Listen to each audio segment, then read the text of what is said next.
ভাই আমার মনে হয় বাংলাদেশে ধর্ম অবমাননা একমাত্র মুসলিম ধর্মেরই, মানে ধর্ম অবমাননার আইন একমাত্র মুসলিম ধর্মকে কটূক্তি করলেই হয়। বাকি অন্যান্য ধর্ম নিয়ে আপনি কটূক্তি করেন বা যাই করেন তাতে কিছু হবে না। এখন একদল বইলে উঠবে যে বাংলাদেশে কোন ধর্মের কটূক্তি হয় বা কোন ধর্মের লোককে কটূক্তি করলেই বা শাস্তি হয় না। আমি প্রথমেই বলতে চাই, আপনি এমন একটা মানে ঘটনা দেখাইতে পারবেন না যেই ঘটনাটা এমন যে অন্য ধর্মকে অবমাননা করা হয়েছে, তার জন্য হইতাছে কোনো একটা মুসলিম শাস্তি পাইছে। ফার্স্ট কথা। সেকেন্ড কথা, বাংলাদেশে সবসময় এমন চলে যে বাংলাদেশে হইতাছে একদম জেনারেলি অন্য কোনো ধর্ম নিয়ে কটূক্তিটা যেন একদম লাইক এটা একটা সিম্পল ম্যাটার, এটা মানে বাংলাদেশে চলমান একদম সাধারণ ব্যাপার অন্য ধর্মকে কটূক্তি করাটা।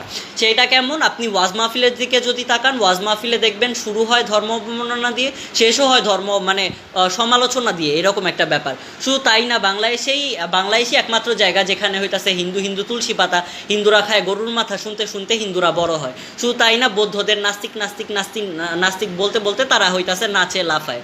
শুধু এই সবই শুধু না, বাংলাদেশে হইতাছে অন্য ধর্মকে নিয়ে প্রশ্ন করতে গিয়া তারা যেই লেভেলের ধর্ম অবমাননা করে বাংলাদেশের মুসলিমরা, তা হইতাছে বলার মতো না। বাংলাদেশে আপনি মানে অন্য কোনো একটা ধর্মকে নিয়ে প্রশ্ন করতে গিয়া ওর বউ, এর এতগুলা বউ ছিল, এর এতগুলা জামাই ছিল নিয়ে লুচ্চা টুচ্চা পর্যন্ত বইলা ফেলে, তবুও সেটা ধর্ম অবমাননা হয় না, সেটা প্রশ্নর জায়গাতেই থাকা যায়। অ্যান্ড সেটা নিয়ে আন্দোলন করলে সেই আন্দোলনেও ব্যাঘাত দেওয়া হয়। এটা হইতাছে বাংলাদেশের কালচার, এক কথায় বাংলাদেশের যে কালচারটা হয়ে আসতেছে আর কি দিন বে দিন যেটা দেখতেছি। বাংলাদেশ শুরুতে একটা মানে অনেক অসাম্প্রদায়িক একটা রাষ্ট্র ছিল। বাংলাদেশে এরকম মুসলিম একদম কম ছিল, কিন্তু দিন দিন এরকম মুসলিম বাড়তেছে, এই মানে উগ্র মুসলিমগুলো দিন শেষে বাড়তেছে। এটা আপনি মানে অস্বীকার করার মতো কিছু না। আপনি দিন শেষে যদি সংখ্যালঘুদের নিয়ে কথা বলেন একজন মুসলিম হিসেবে, তখন আপনাকে নাস্তিক, আপনাকে শাহবাগী, আপনাকে হইতাছে কাফের, আপনাকে মালাউনপন্থী এই সেই বইলা ভরায় ফেলবে, ভারতপ্রেমী এই সেই বইলা ভরায় ফেলবে। সেই ভয়ে মুসলমানরা হিন্দুদের নিয়ে কথাও বলতে পারে না।